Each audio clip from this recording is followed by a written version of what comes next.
सास, माँ, बहू और बेटी।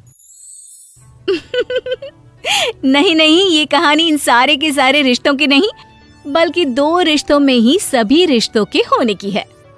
अरे बहू, मेरे और तेरे ससुर जी की रोटी मत बनाना, मैं बना लूंगी, दिन तक ठंडी हो जाती है। बहू जो कि एक वर्किंग लेडी थी। नहीं नहीं माँ जी, मैं अच्छे से कपड़े में लपेट देती हूँ ना, आप क्यों मेहनत करेंगी, माइक्रोवेव में गर्म कर लेना। अरे नहीं बहू, मेहनत मत कर, वैसे भी ऑफिस में कम मेहनत होती है क्या, जा रहने दे। लेकिन बहू मानती नहीं, वो सास ससुर की रोटी बना कर ही जाती है। दोपहर में खाने के वक्त ससुर जी कहते हैं, अरे बहू को रोटी बनाने के लिए क्यों मना कर दिया, क्या हो गया, ठंडा ही तो खाते आए हम लोग हमेशा से। अरे वो क्या है ना, सुबह ऑफिस जाती है, घर का सारा काम करने में वक्त लग जाता है, अरे थकती है वो अलग, तो मैंने सोचा बहाने से ही थोड़ा कम काम करवाऊं। ससुर मुस्कुरा रहे होते हैं। यह तो अच्छा है, बहू को समझना जरूरी है। वक्त बीत रहा था, घर में सब खुश थे कि एक दिन, माँ जी आप शाम को थोड़ा टहलने निकला करें, घर पर रह रहकर हड्डियां जाम होती है, पापा को भी ले जाया करिए, मैं वक्त पर तो आ जाती हूँ। बहू ठीक 5 बजे ऑफिस से घर आ जाती है। फिर चाय नाश्ता बनाकर सास ससुर के साथ बैठती, उन लोगों को सारा दिन का हाल बताती। रात को पति घर आता है। क्या बात है बेटा, ऑफिस से आकर कभी हम लोगों के साथ भी बैठा कर। अरे माँ, दिन रात काम करके मन ही नहीं करता, अगले दिन की फिर तैयारी होती है, आप और पापा ही कमरे में आ जाओ। इससे अच्छी तो बहू है, कितना भी थकी रहे, घर आकर हम लोगों के लिए चाय नाश्ता बनाना, फिर बातें करना। बहू ना होती तो हम बुढ़ा बुढ़िया तो बैठे ही रह जाते। सास और ससुर अब बहू के कहने पर शाम की सैर पर निकलने लगते हैं। सास की कई सहेलियां बनती है तो ससुर को भी कुछ बुजुर्ग लोगों का ग्रुप मिल जाता है। कैसा रहा सहेलियों के साथ शाम का वक्त? हम लोगों ने तो भाई खूब योगा किया। अरे हम लोगों को गप्पों से फुर्सत ही नहीं होती। वैसे मिसेस मल्होत्रा आज बहू के बारे में कुछ बोल रही थी। तभी वहां ऑफिस से बहू आ जाती है जो जींस और टॉप में होती है। क्या बात है माँ, क्या कह रही थी आपकी सहेली आपकी बहू के लिए? सास इस बार बहू को कुछ अलग तरीके से देखती है और उल्टा सवाल ही दाग देती है। क्या कह रही थी वो हटा, ये बता, तेरे ऑफिस में तो मर्द भी काम करते होंगे ना? बहू जो अब तक मजाक कर रही थी वो सीरियस हो जाती है। मर्द होंगे नहीं माँ जी, मर्द ही ज्यादा हैं, हम 5 ही लड़कियां हैं ऑफिस में। अरे तो अच्छा लगता है क्या ऐसे कपड़े पहनती हो? कल से तुम ना साड़ी पहनकर ऑफिस जाना, और हाँ, शाम का नाश्ता थोड़ा जल्दी बनाया करो, नाश्ता बनाकर बाद में ही ऑफिस के कपड़े चेंज करने जाना। बहू को समझ में नहीं आता कि सास को हो क्या गया है, लेकिन वो कुछ नहीं कहती, सीधे किचन में जाकर चाय नाश्ता बनाती है और सास ससुर को दे देती है। अगले रोज बहू ऑफिस के लिए तैयार होती है तो खूब सुंदर सी साड़ी पहनती है और ऑफिस के लिए निकलने से पहले सास और ससुर के पैर छूती है और निकल जाती है। क्या बात है, आज मेधा के ऑफिस में लग रहा है कोई फंक्शन है। अच्छा, पता नहीं, मुझे तो बताया नहीं, वैसे तो सारी बात करती रहती है। अरे देखा नहीं कैसे साड़ी पहनकर जा रही थी?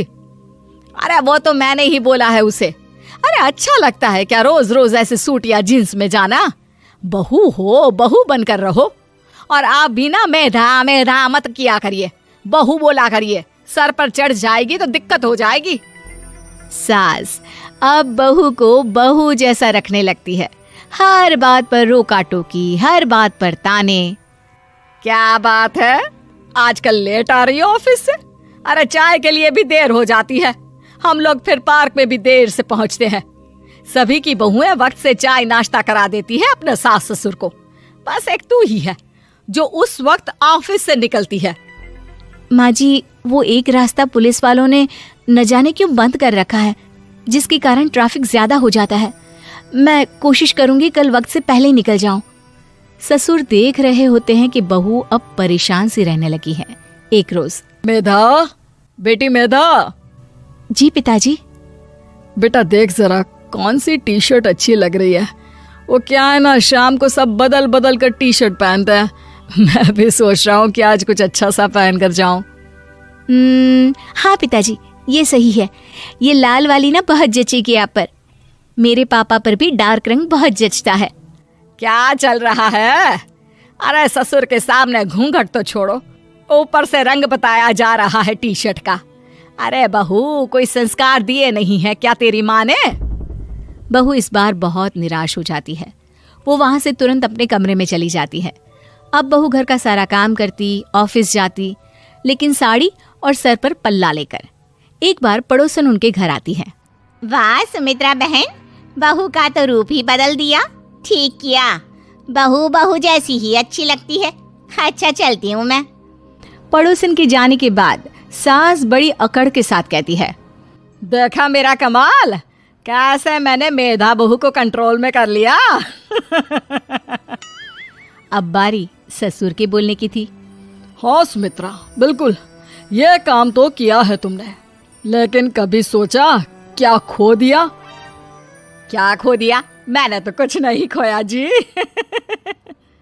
खोया है, पहले बहू जब ऑफिस जाती तुम्हारे पैर छूकर तुम्हें गले लगाती, लेकिन अब सिर्फ पैर छूती है।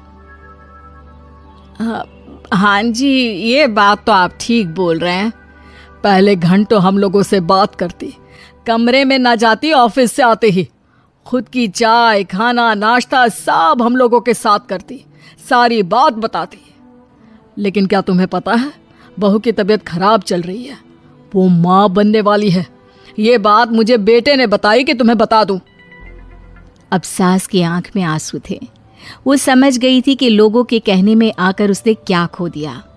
शाम को बहू घर आती है तो माँ किचन में पकोड़े तल रही होती है। अरे माँ जी, आप रहने दीजिए ना, मैं आ तो रही थी। अरे नहीं, जा तू चेंज कर ले, मैं नाश्ता और चाय टेबल पर ही लगा रही हूँ मेधा। सास के मुंह से अपना नाम सुनकर बहू को बहुत अच्छा लगता है। माँ जी, कोई गलती हो गई है क्या? मेरे होते हुए आप काम करें, ये ठीक नहीं है।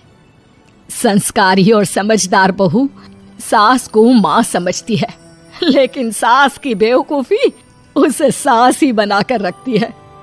बहू, मुझे भी थोड़े संस्कार और समझदार बनने का मौका दे, जिससे मैं भी बहू नहीं बेटी को देखूं तुझ में।